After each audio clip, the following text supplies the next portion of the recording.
your new Toyota Starlet Cross.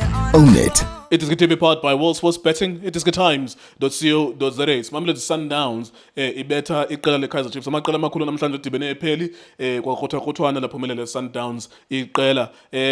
Bakhona ke lanto yoba silindele lukhulu kwimidlalo emikhulu kodwa ke ngamanye amaxesha iye isiphoxe lo midlalo. Mhlawumbi loloyiko kubaqeqeshi, mhlawumbi loloyiko kubadlali asazi kodwa kumdlalo besubukela uqenqeleka ibingenguwo umdlalo osemgangathweni besewulindele. Nangona ke unoqhwabela mhlawumbi iqela belindwendwele indoba mhlambi benze nzima indoba iqela elilasekhaya likwazi indoba liphumelele ngokulula. It is Kaizer Chiefs making it very difficult for Sundowns, but Sundowns winning. Well done to Sundowns, 18 points top of the table. Another game playing immediately after this, so we'll keep it very short. Lindo Pep, what did you make of the game, sir? Yes, sir. Yeah, that's fake.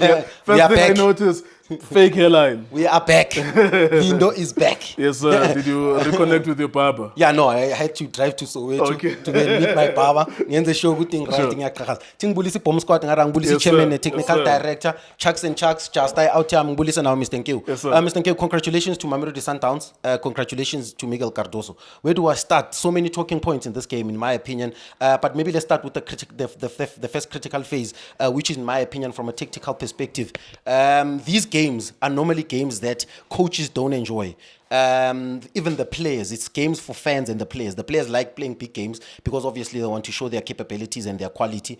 Also for the fans in terms of entertainment. But coaches, they don't normally enjoy these games because they're very emotional games with a high intensity. Too many sloppy passes, in my opinion. From a technical perspective, it's not a good game to watch. If you're a technocrat like myself who likes to watch tactics and technical even from an entertainment perspective as well. For us who are normal fans, from an entertainment perspective, it wasn't that great. But it wasn't that great because it was tactical to some degree. Yeah. To be honest with you, maybe let's start with the first 30 minutes of the game. If you're watching the first 30 minutes of the game and the game ended in the 30 minutes, you would have said that Kaizer Chiefs deserves to win. Sure. Because in my opinion, they created better opportunities. Were they clear-cut opportunities? No. But they are half chances. If you look at the fact that, which is something that I always talk about, you need centre backs that can defend a full back. But as Lepo in the first chance, he isolates Lentuza. Suarez wins his battle. No, Suarez fails to choose the right pass. The second part is they create an opportunity which in my opinion shoots. They isolate again. Utiwane is left alone. Suarez, they bring in a box. Frostler in the box, take a touch in the box and pick a spot. He decides to shoot that ball same time. In my opinion, from a technical perspective, decision making, needs to be hard on himself. If it's a judge this is where we need to judge He needs to do better there. Even with him, Nopule Mode, in my opinion, from that first 30 minutes, those are the only two players that were letting Kaizer Chiefs down. In that 30 minutes as well, it's important to mention that Utele won his battle. No, to some degree. They won there to some degree. Jaden Adams, they were playing your walking pace, no Marcelo Allende today. In my opinion, the only player available, on center back, more Petit Paul, was Utebza Mkwena. Utebza always showed availability. That's why Suarez today had the responsibility to progress the balls into the final third. Lack of movement as well between Ushalulile and Orenas. It seems like that partnership is not working. Mamelodi Sundowns plays a 4-4-2 with Ribeiro in the tip of the diamond. Then now they are playing with split strikers. Now I think because of the game plan, which Sundowns was, let's consolidate, make sure that we bring them into their half, and then find 2 men. That pass is back at Sundowns. That pass reminds me when we are still under Coach Pito. That diagonal ball, Utlompo Kekane, where we find Utlompo, play that diagonal ball between it. We played that ball off, for me, in my opinion, too much. You overdid it. That it became predictable. I think Miguel, not totally dealt with that ball very easy. The only time see Twalalia pass is the one got Tiwane. That's because Nakona is shifting. Bashaw is shifting. Uri Fosler is the only one that has the responsibility of overlap. Because there was a period in the game where he tried to overlap. I saw that Kaizer Chiefs bench bringing him back. So in my opinion, they wanted to have that three. So the idea Chiefs at the back, they wanted to have Utove, Mikel, Nolentuz, and then Frosler has the opportunity to go up. But that's where the Mamelodi Sundowns goal came from. Because Utiwane receives in the progress line a very good run from Morenas, an incredible first touch. I like the fact that this time around Agarash lifts his head, sees the run from Ribeiro, an unbelievable first touch, which is what Umtu should have done. Identical goal. Do take a touch, they pick a spot. Ribeiro does that, takes a touch in the box, an unbelievable finish from Ribeiro. But for me, in my opinion, do let Kaizer Chiefs down in the first half. In the second half now, they come back. Mamelodi Sundowns, I understand they scored a goal, Nkuleko. But as a coach, do not frustrate the players. Do not go back to your natural habitat, which is something that you are used to. In my opinion, I believe that the team talk in the second half let the Kaizer Chiefs players down. Bengpegeki body language, they came back not looking different because they were not a threat anymore. Lindo Pep was not running behind. Upule Modi was not doing anything as well. Even here in midfield, they dropped the line too deep. They were more now worried about what the Sundowns was going to do. And in the first half, they tried to initiate play. Unbelievable work from Muktele, who I felt, in my opinion, did everything from a defensive perspective, even from a progressive line perspective. Omar, sometimes the first 30 minutes, that's the only time he did well. But other than that, as the game progressed, I don't know, I think it's an instruction from the coach to say, let's wait for them. We've conceded. Let's not concede more than what we are coming. Because because the only difference in this game, in my opinion, even when you speak about the Sundowns, the only difference is the organization, the structure. I think that's where they got it right. Would it be fair for someone to characterize it as a lucky win?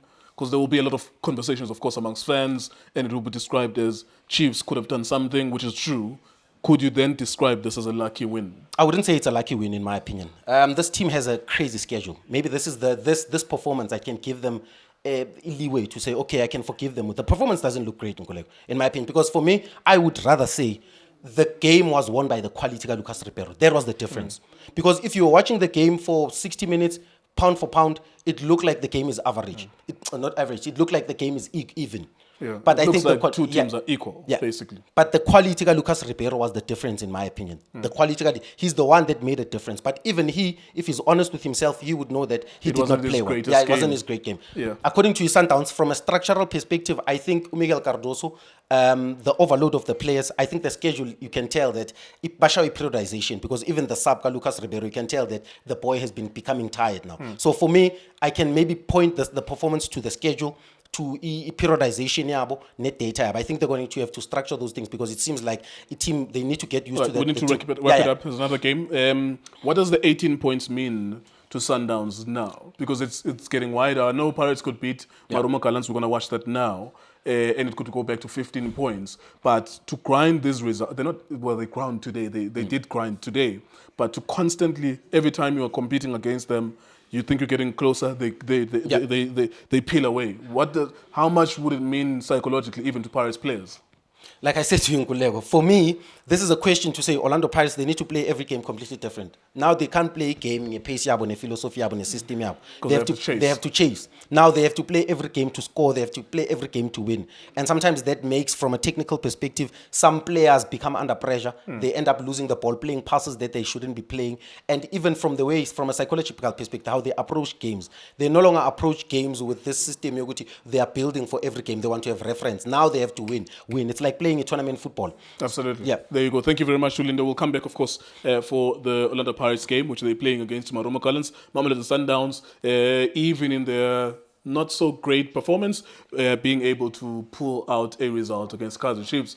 Or alternatively, you could look at it from this perspective that Kaizer Chiefs made themselves very difficult. They put themselves in the game for large parts of this game, and they could have got something from this game. One way or another, though, the winner was Mamelodi Sundowns, and it means, consequently, that it is 18 points ahead for now, between now and the Pirates game. I suppose then if Orlando Pirates doesn't get anything more than just 3 points, or anything less than 3 points, it should probably just be curtains, even though not mathematically. iDiskiTV, iDiski Times was suspecting. Ola bafethu bongani bobomnisi bafethu ngicela subscribe ku iDiskiTV. Hola bafethu, this is Junior Kanye. Please subscribe to iDiskiTV.